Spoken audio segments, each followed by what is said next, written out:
प्रश्न वाली 5.1। इस हमने इसके 3 क्वेश्चन बना लिए हैं बच्चों। आज चौथा क्वेश्चन देखेंगे हम।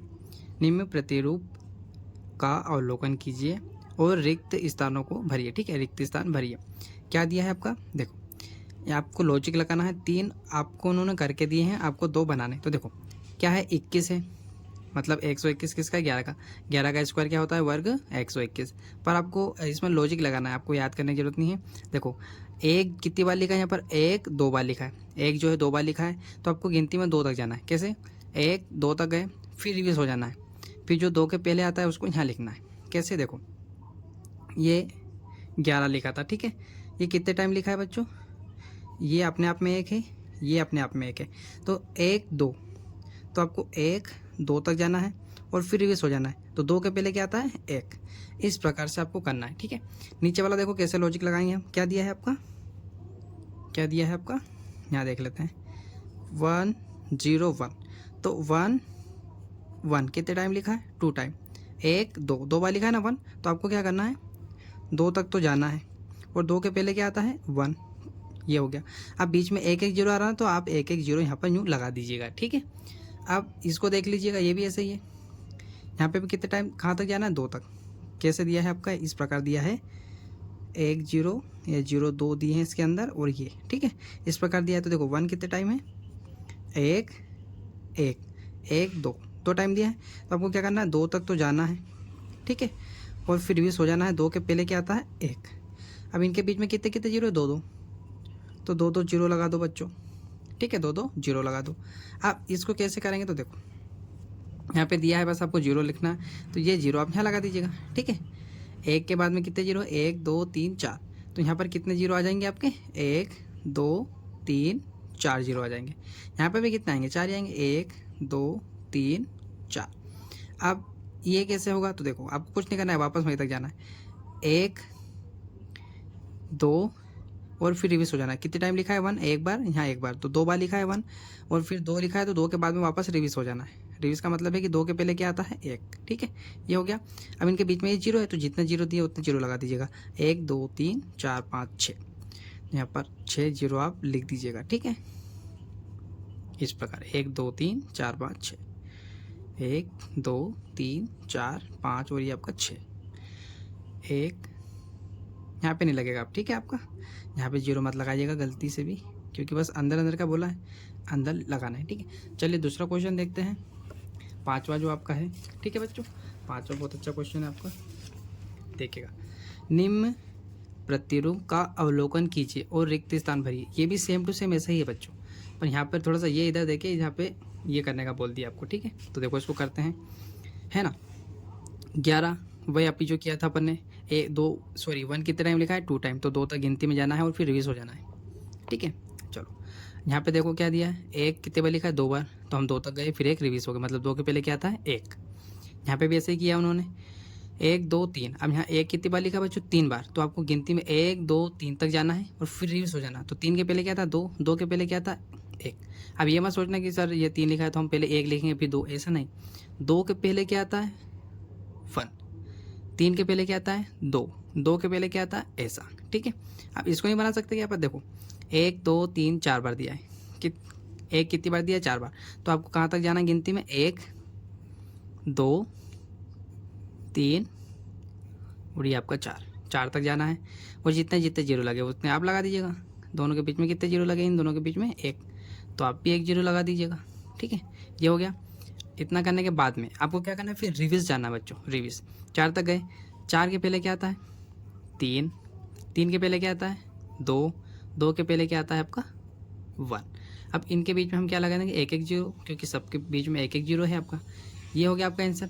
अब यहाँ पर देखो क्या किया उन्होंने, यहाँ तक लिखा है 5 तक, और फिर उन्होंने भी रिवर्स ही किया है, तो हम यहाँ क्या लिखेंगे, अब हम 5 बार 1 लिखना है, मतलब 1 और जीरो कितने हैं, 1 1 ही हैं, फिर 1 1 कितने हो गया, 1 2 3, ये आपका 4, ये इधर लिख देते हैं, जगह नहीं है तो 5, ठीक है। 1 2 3 4 5, ये जीरो लिख देते हैं, इनके बीच में 1 1 जीरो है। तो देखो अब ऐसे समझ में नहीं आ रहा तो ऐसे देखो लो, 1 2 3 4 5, 5, तो ये कहाँ तक गए, 5 तक, फिर इस हो गए। 5 के पहले 4 आता है, 4 के पहले 3, 3 के पहले 2 और 2 के पहले 1। अब तो समझ में आ गया होगा ना बच्चों, ठीक है। इस प्रकार से आपको ये करना था। नहीं आता है समझ में तो एक बार थोड़ा सा पीछे करके आप एक बार और देखिएगा। चलिए ये क्वेश्चन बहुत बेस्ट है, बच्चों को इसमें दिक्कत आती है, इसको लॉजिकली अच्छे से देखते हैं। ये सब रीजनिंग वाले क्वेश्चन है बच्चों, ठीक है। क्या है रीजनिंग वाले, जब कॉम्पिटिशन एग्जाम की तैयारी करोगे तो ये उसमें इसी प्रकार से पूछते हैं। जैसे पटवारी हो गई, एमपी पुलिस हो गई, एमपी पीएससी हो गई, यूपीएससी, ऐसे सिलेबस होते हैं। दिए गए प्रतिरूप का उपयोग करते हुए लुप्त संख्याओं को प्राप्त कीजिए। और पहली बात तो ये बच्चों कि प्रश्न को 2 से 3 बार जरूर पढ़िएगा, तभी आपको समझ में आएगा, ठीक है, कि प्रश्न कहना क्या चाहता है। तो इसमें देखो क्या दिया, इसमें क्या करना है आपको, 1 का स्क्वायर दिया प्लस 2 का स्क्वायर प्लस 2 का स्क्वायर बराबर में 3 का स्क्वायर दिया है, ठीक है। यहाँ पर 2 का स्क्वायर, 3 का स्क्वायर, 6 का स्क्वायर बराबर 7 का स्क्वायर। तो लॉजिक क्या है, देखो इन दोनों का किया है गुणा, तो 2 एकम 2 ये आ गया, और फिर एक प्लस करके यहाँ लिख दिया है। कैसे, देखो क्या किया है उन्होंने, देखो 1 और इस 2 का क्या किया उन्होंने गुणा, और इसमें प्लस कर दिया आपका 1। तो मैं इन दोनों का गुणा करूँगा तो क्या आएगा बच्चों, 1 आएगा, सॉरी 2 एकम 2 आएगा, ठीक है, ये स्क्वायर प्लस इसमें 1 प्लस कर दूंगा 1 का स्क्वायर, मतलब 1 या प्लस करेंगे इसमें तो क्या आएगा, 2 और 1 कितने होते हैं 3, तो ये 3 का स्क्वायर हो जाएगा। आया समझ में बच्चों, इस प्रकार आपको करना है। तो सारे ऐसे करने, जिसको देखो ये दूसरा भी ले लेते हैं, 2 का स्क्वायर किया उन्होंने, ये गुणा का निशान है, और 3 का स्क्वायर, और यहाँ पर क्या लिखा है देखो 3 3 3 2 6, तो यहाँ क्या 3 सॉरी 6 और उसका स्क्वायर कर देंगे। आया समझ में, देखो आ गया ना। फिर इसमें एक क्या कर दिया उन्होंने, प्लस कर दिया, मतलब 1 का स्क्वायर प्लस कर दिया, तो क्या हो जाएगा 7 का स्क्वायर हो जाएगा। आया समझ में, तो हम यहीं पे लिख देता हूँ मैं इसका आंसर बच्चों, ठीक है। देखो तो इन दोनों को गुणा करेंगे और फिर उसमें 1 प्लस करेंगे तो 3 आ जाएगा। इन दोनों का गुणा किया तो 6 आया, और 6 में 1 प्लस किया तो 7 आया। 4 और 3 का गुणा करेंगे तो 4 3 12, 12 में 1 प्लस करेंगे तो 13, 5 को 20, ठीक है ना, 5 को 20, तो यहाँ क्या आएगा आपका 20। पता चल गया ना कैसे 20 आया, पता चल गया ना। यहाँ पे 4 3 12 किया उन्होंने तो 12 आया, यहाँ पे 3 और 2 का गुणा किया तो 6 आया, यहाँ 1 और 2 का गुणा किया तो 2 आ गया, ठीक है। तो हमने यहाँ पर इन दोनों का गुणा किया तो कितना है 20, और 20 के बाद में कितना आता है 1 प्लस करके तो 21 आ गया समझ में। हम यहाँ पे कौन सी संख्या रखें कि 30 आ जाए, तो आपको 5 की टेबल आती होगी कि 6 पंजे 30 होता है, 5 छक्के 30 होता है, तो यहाँ पे 5 तो है, यहाँ पर क्या लिख देंगे हम 6, तो 6 पंजे 30 होता है, और 30 में 1 प्लस करेंगे तो 31 आ जाएगा, ठीक है। और देखो यहाँ पे दोनों चीज़ गायब है, तो हम वो आसान है ये तो, है ना। चलो कैसे, देखो इन दोनों को क्या किया हमने गुणा, तो 6 और 7 का गुणा करेंगे तो क्या आएगा 7 पंजे 35, 7 छंग 42, तो क्या जाएगा 42, और 42 में 1 प्लस करेंगे तो कितना आ जाएगा 43। आसान था ना बच्चों, कैसे भी करो, आपको बहुत लॉजिकल अच्छा था, ठीक है। थोड़ा सा स्किप करिएगा वीडियो को पीछे तो आपको समझ में आ जाएगा, ठीक है। अब ये वाले क्वेश्चन बनाते हैं, क्या है, योग सक्रिया किया है ना, सॉरी 7वां क्या दिया है बच्चों, योग संक्रिया किए बिना योगफल ज्ञात कीजिए। मतलब इनको इनको प्लस नहीं करना है आपको, और बताना है कि इनका योग क्या होगा। जैसे आप इनको प्लस करें तो क्या आएगा, पर आपको बिना प्लस कर किए बताना है, ठीक हो। तो क्या होगा, देखो बहुत आसान क्वेश्चन है ये, तो देखो मैं बताता हूँ कैसे करना है,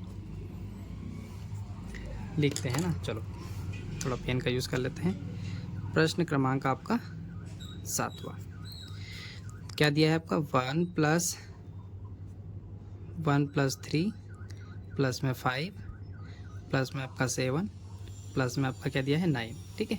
क्या दिया है 9 दिया है। अब देखो आंसर बनाते हैं। तो आपको क्या करना है, इनका योग बिना योग, मतलब योग करने का मतलब है कि इनको बिना प्लस किए आपको बताना है आंसर। तो आपको क्या करना है बच्चों, देखो पहली बात तो ये कि विषम संख्या है, 1 3 5 7 9, ठीक है। क्या है ये विषम संख्या है। तो इसका शॉर्टकट बता देता हूँ। इनको क्या करना है, आपको गिनना है 1 2 3 4 5, कितना लिखा है 5। इस 5 का आपको करना है स्क्वायर। तो 5 का स्क्वायर कितना होता है बच्चों, 5 का स्क्वायर कितना होता है आपका 25, ठीक है। क्या होता है 25, तो इसका आंसर क्या होगा 25 होगा आपका। आ गया समझ में। तो इस प्रकार आपको करना था। एक बार और देखिएगा, ये विषम संख्या दी है और बोला है कि बिना योगफल के, है ना, बिना योगफल के इनको प्लस मतलब योग करके बताइए। तो 1 2 3 4 5 हमने गिना, तो कितनी संख्या है ये 5, 5 का स्क्वायर करेंगे तो 25। अब ऐसे भी आप गिनोगे ना बच्चों तो ये इतना ही होगा, देखो 9 और 1 10 हो गया, 10 और आपका 7 कितना हो गया 17 हो गया, ठीक है।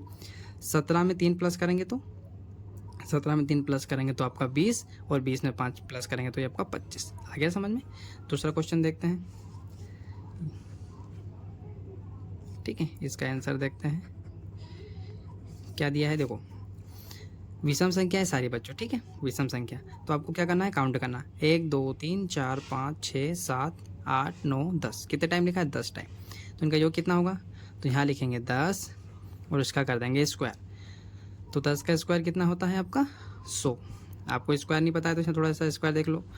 इस स्क्वायर का मतलब होता है कि जो अंदर संख्या लिखी है उतना बार इसको लिखना है। देखो 10 सॉरी घात जितनी लगती है ना उतनी बार लिखना है। तो इस 10 को हम कितनी बार लिखेंगे, 2 बार, और वो भी गुणा में। 2 घात है तो हमने 2 बार लिख लिया 10 को। अब 10 का 10 से गुणा करेंगे तो क्या आ जाएगा, 100 आ जाएगा। ठीक है, आ गया समझ में। चलिए तीसरा दिया है आपका, तीसरा बनाते हैं। तो इनको भी ऐसे करना है, तो उनको प्लस कर लेते हैं, जोड़ते हैं ना, मतलब 1 2 3 4 5 6 7 8 9 10 11 12। कितने टाइम लिखा है बच्चों, ये 12 टाइम। ठीक है, कितने टाइम लिखा है आपका, 12 टाइम। तो यहाँ पे मैं लिखूँगा 12 और इसका करेंगे स्क्वायर।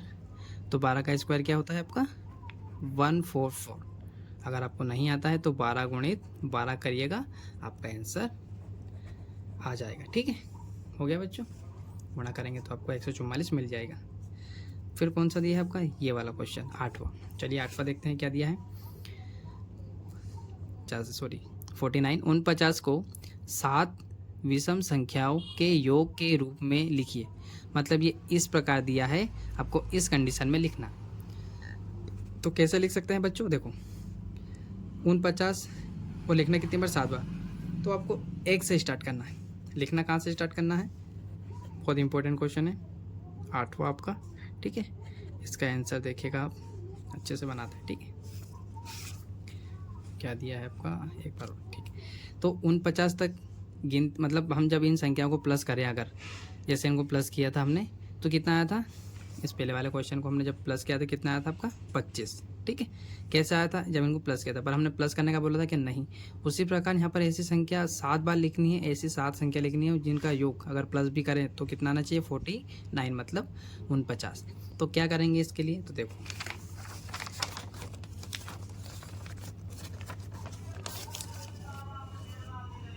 ठीक है, देखो तो हम विषम संख्या कहाँ से स्टार्ट होती है, 1 से। तो हम 1 से ही लिखेंगे।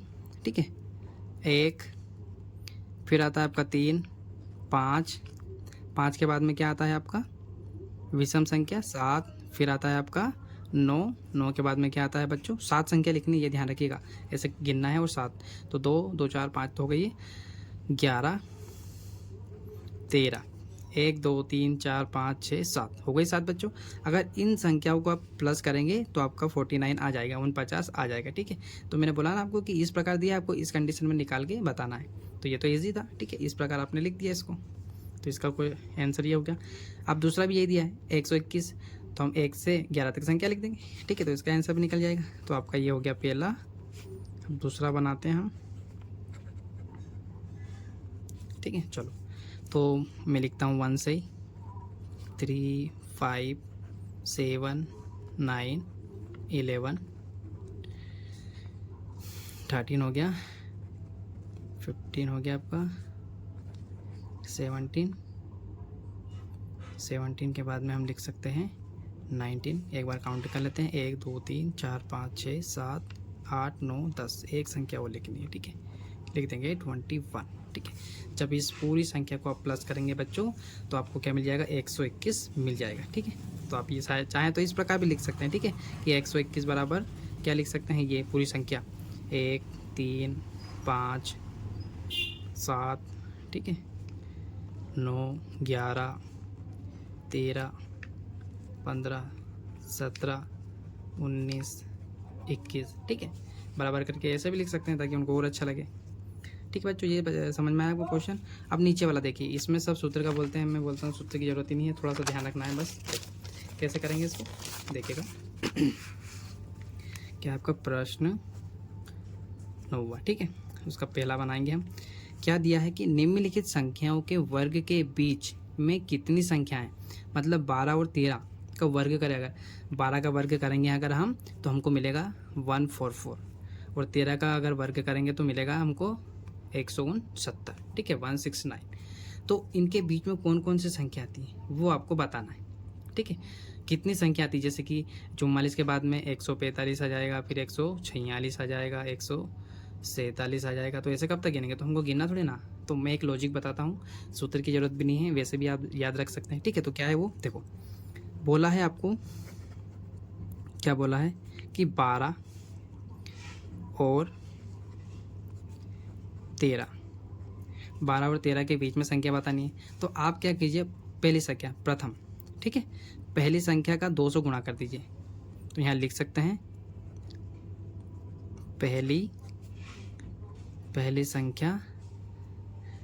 पहली संख्या गुणा, ठीक है, ये गुणा का निशान है, गुणा 2, बस ये है सूत्र, मान लो या लॉजिक लगा लो कुछ भी। ठीक है, तो पहली संख्या क्या है, 12 दिया है, गुणा किससे करना है, 2 से। ये तीनों क्वेश्चन में यही करना है, 2 से गुणा करना है, तो 12 12 बात 24, तो ये आपका आंसर आ गया। ठीक है, कोई सूत्र याद रखने की जरूरत नहीं है आपको, छोटे सा क्वेश्चन है, इसके लिए सूत्र रखेंगे तो फिर क्या है। ठीक है, चलो दूसरा भी मैं यही लिख देता हूँ, आप ये तो बना ही सकते हैं। आप क्या दिया है, इसका आंसर भी लिख लो। तो पहली संख्या क्या है, 25, यहाँ क्या लिखेंगे, 25 और 26, ठीक है, और फिर लिख लीजिएगा आप पहली संख्या 25 और गुणा किससे करना है, 2 से, तो 25 को 25, 25 दूनी 50, ये आपका दूसरे का आंसर हो गया। ठीक है, इजी है बच्चों, कोई बहुत बड़ा क्वेश्चन नहीं है ये। ठीक है, इसका आंसर लिख लीजिएगा यहाँ तीसरे का, क्या दिया, 99 है ना, तो 99 और 100। ठीक है, तो क्या लिखेंगे हम यहाँ पर, 99 लिखेंगे और इसमें 2 का गुणा कर देंगे। अब गुणा करना तो आता होगा आपको, तो आप गुणा करिएगा और कमेंट करके मेरे को बताइएगा। ठीक है, चलिए उम्मीद है आपको समझ में आएगा। अगर वीडियो अच्छा लगता है अभी बच्चों तो प्लीज़ लाइक कीजिएगा, शेयर कीजिएगा और सब्सक्राइब जरूर कर लीजिएगा। थैंक यू फॉर वॉचिंग बच्चों।